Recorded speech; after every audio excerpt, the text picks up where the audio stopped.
Hi everyone, it's Miss Stephanie. I hope you guys had a great first week of school for those of you that went back to school. And I hope you have a great weekend. I'm going to be doing our welcome song and I'm going to share a few short stories with you guys today. Okay, so we're going to start off with our welcome song. Ready? Come on everybody and say hello. Come on everybody and say hello. Come on everybody and say hello, no matter what the weather. Come on everybody and clap your hands. Come on everybody and clap your hands. Come on everybody and clap your hands, no matter what the weather. We're going to stomp our feet. Come on everybody and stomp your feet. Come on everybody and stomp your feet. Come on everybody and stomp your feet, no matter what the weather. And we're going to wiggle. Ready? Come on everybody and wiggle, wiggle. Come on everybody and wiggle, wiggle. Come on everybody and wiggle, wiggle, no matter what the weather. Very good. We're going to flap our wings.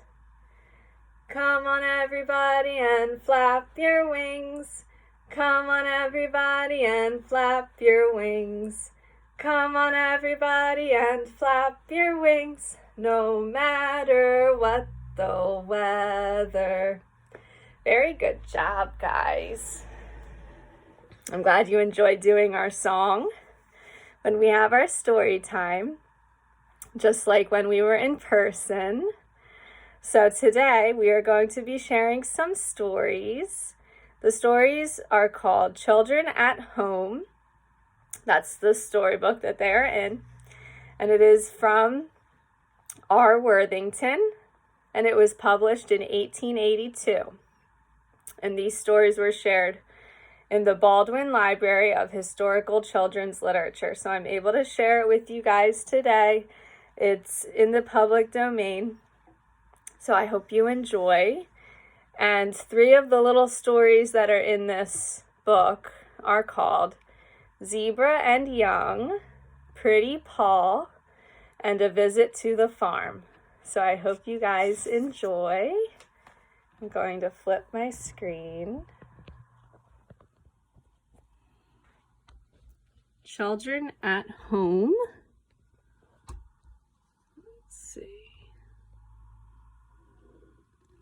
So you can see the kids in the picture. Looks like she has some grapes. And it looks like there's some other fruits in the background.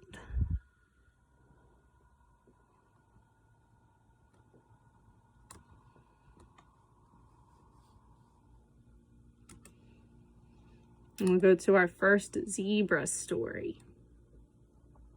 Zebra and Young. Mrs. Zebra, standing with her baby by her side, asks proudly of the lookers-on, "Did you ever see such a likeness?"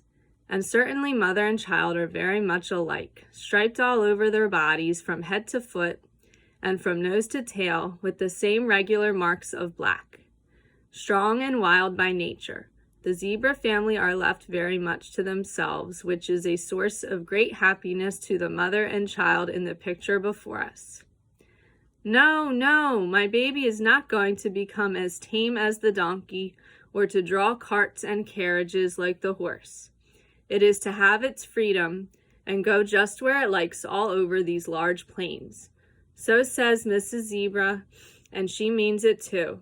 For if anybody took the trouble to go all the way to the hot country of Africa, where Mrs. Zebra is at home, and tried to carry off her baby, they would find their journey a vain one, and that she would kick severely and perhaps break the legs of the person bold enough to take away her darling. Wow, so the zebra mom, she's very protective of her baby. And let's see the picture. that they're talking about. Okay, so you can tell in the picture, the one that's very big, let me make sure you could see the whole thing. The mom in the back is very big compared to her baby zebra, who's very tiny. And one day that baby will become very big. Okay. Next we have Pretty Paw.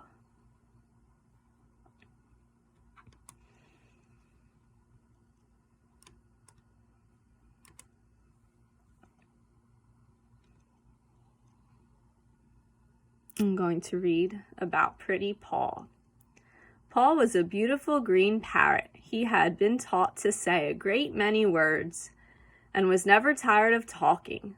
The first thing in the morning he was heard saying to the maid, "Fine day, Bessie. Open the shutters. Polly's awake.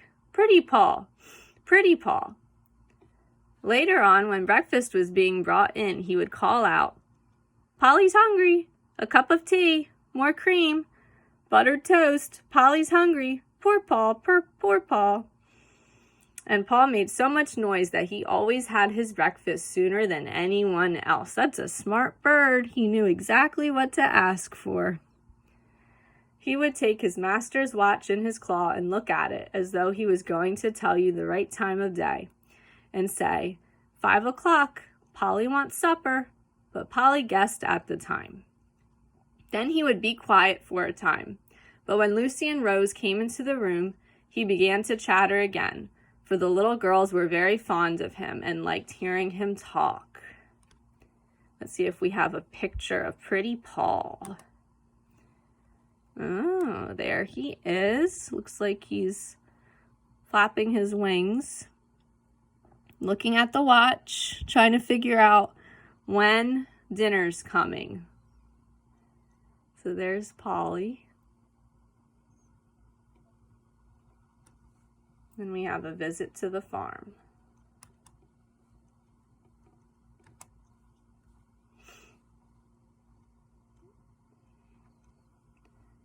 I think that's the picture. Let's see.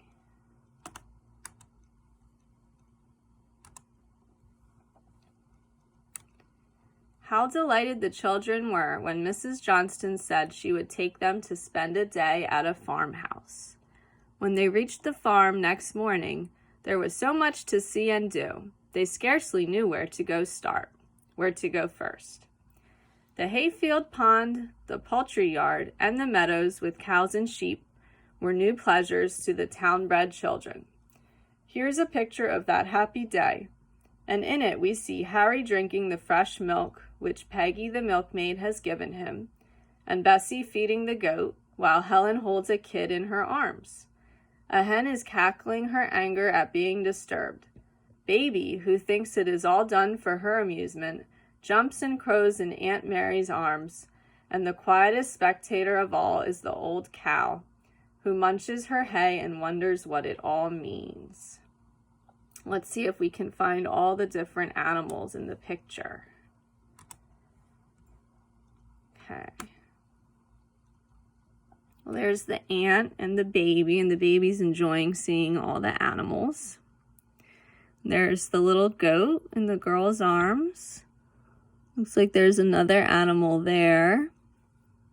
And the cow in the back. And it looks like they're all taking some part, and I think that that little child is drinking the milk. And they're all enjoying their day at the farm. The end. I hope you enjoyed the stories, and I hope you guys have a great weekend. I'm still enjoying, I know I say a lot of the same things every week, but I do really enjoy whenever someone stops in at the library, one of our families that we haven't seen in some time. I love seeing you guys. I love seeing you come and get books for the kids. And I'm hoping that you're still continuing to enjoy these stories. Feel free to share the link below. You can share the post. You can share this video with others. And if you just want to reach out, you know how to reach me. you can comment below and I'll be able to give you my information so that way I can keep in contact with your kids during this time. I can share stories with your kids. So I hope you're enjoying these stories. I hope you're enjoying when we're able to reach out with one another. And I hope I get to see you all very soon. It's great to see you guys this way, and it's great to hear from you. All right, everyone, take care. Have a great weekend. Love you all. Bye.